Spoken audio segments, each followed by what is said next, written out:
The world was one click away from nuclear war.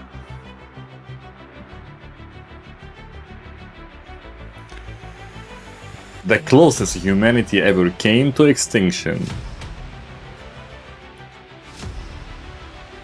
One man stepped in and possibly saved our lives. Buckle up for the Cuban Missile Crisis. Ladies and gentlemen, good evening and welcome to a new episode of Past with a Punchline. In today's episode, we're going to discuss the closest we ever came to extinction and how the world was just one click away from ending. World War ended in 1945 and Europe was laying in ruins. Cities were destroyed and millions had died. And almost immediately, the former allies who defeated Hitler began to stare at each other suspiciously. The United States and the Soviet Union, once partners against fascism, were now rivals, and the Cold War began. Europe was heavily divided. Eastern Europe fell under Soviet influence, while Western Europe looked for the Americans for protection. And the nuclear arms race was quietly starting. The world was becoming a place where one mistake could destroy millions. Fast forward to 1959. In Cuba, just 90 miles away from Florida,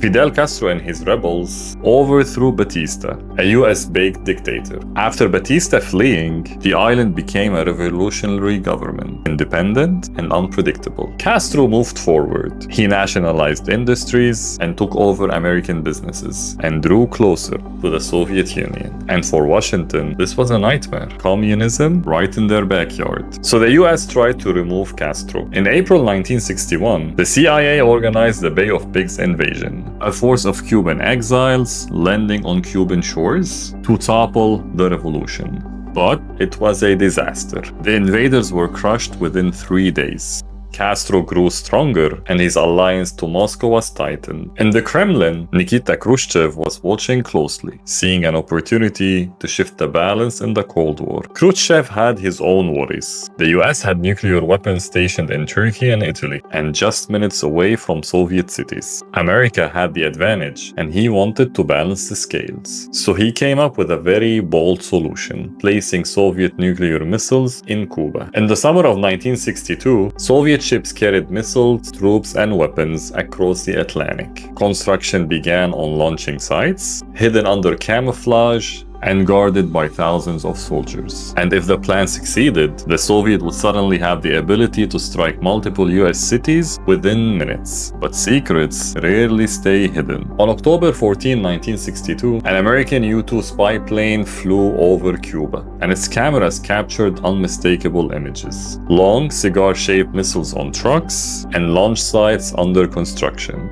Evidence too clear to deny. 2 days later, President John F. Kennedy was shown the photos. The missiles were real, and they were almost operational. And the clock started ticking. In response, Kennedy formed a secret committee, the Executive Committee of National Security Council, or EXCOM. They debated options for days, in rooms thick with cigarette smoke and fear. Some even demanded immediate airstrikes to destroy the missiles, while others pushed for a full invasion of Cuba, and few argued for restraint. Kennedy rejected the immediate strike. He feared that bombing Cuba would kill Soviet soldiers and trigger a chain reaction leading to nuclear war. Instead, he chose a middle path. On October 22, Kennedy addressed the nation on national TV, calm, firm, and unshaken. He revealed the presence of Soviet nuclear weapons in Cuba, and he announced a quarantine, not a blockade, because blockade meant war. The US Navy would stop Soviet ships carrying weapons to Cuba. And for ordinary people around the world, the speech was terrifying. Americans began stockpiling food,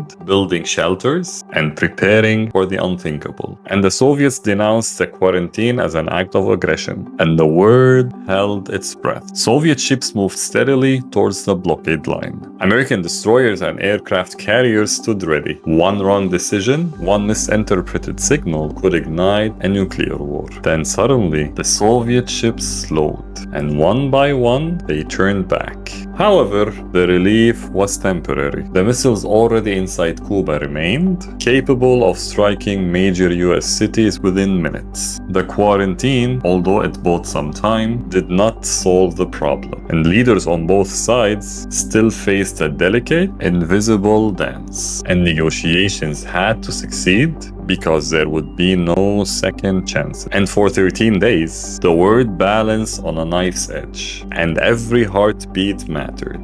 On October 26, the negotiations started. Khrushchev sent his first message, a proposal. The Soviet Union would remove its missiles if the US promised to never invade Cuba, and Kennedy considered it. Then, the very next day, a second letter arrived. This one was harsher and more demanding. It insisted not only on a non-invasion pledge, but also the removal of American missiles from Turkey. Two different letters, two different tones, and for the rest of the world, two different outcomes. Kennedy decided to only answer the first. He ignored the harsh message publicly, while secretly signaling that the American missiles in Turkey would be removed quietly in a few months. It was a careful gamble. Even as leaders tried to negotiate and exchange letters, danger was everywhere. The world was standing on the edge, and no one knew how close it really was. On October 27, a single American U-2 plane was flying over Cuba. Its mission? Taking photographs of the missile sites. But the plane didn't come back. It was shot down by a Soviet surface-to-air missile, leading to the death of its pilot, Major Rudolf Anderson. He was the only combat fatality of that day, but his death could have created a chain of reactions that ended life as we knew it.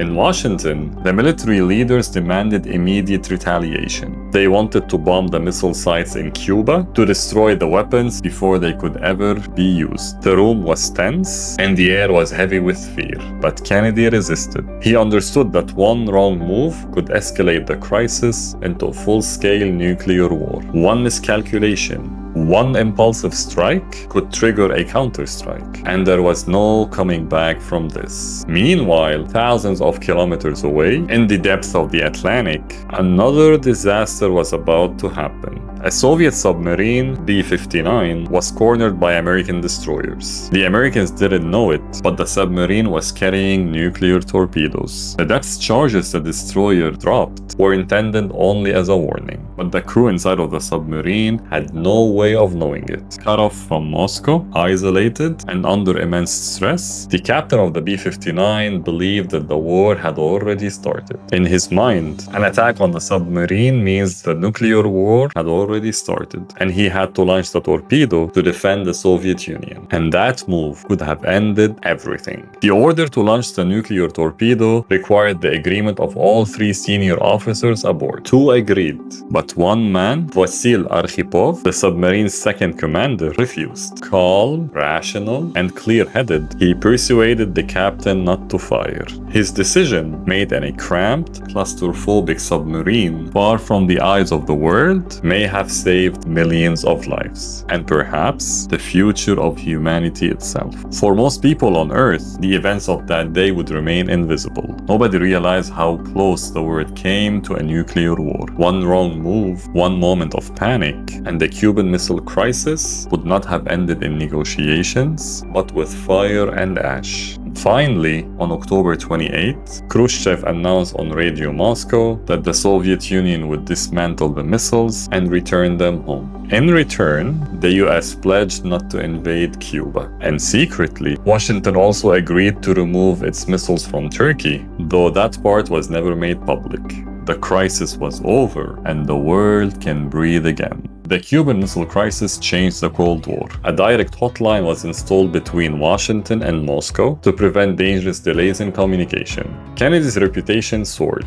He was seen as calm and courageous. Khrushchev, however, faced humiliation at home, and within 2 years, he would lose power. Cuba remained communist and defiant, and only 90 miles away from the US. But most importantly, the world had seen how thin the line was between peace and a nuclear war. And for 13 days, humanity had stood on the edge of an extinction. This is the end of today's episode. I hope you enjoyed it. If you did, don't forget to like and subscribe. subscribe. And if you have any more stories for me to cover in the next episodes, leave it in the comments. Until next time.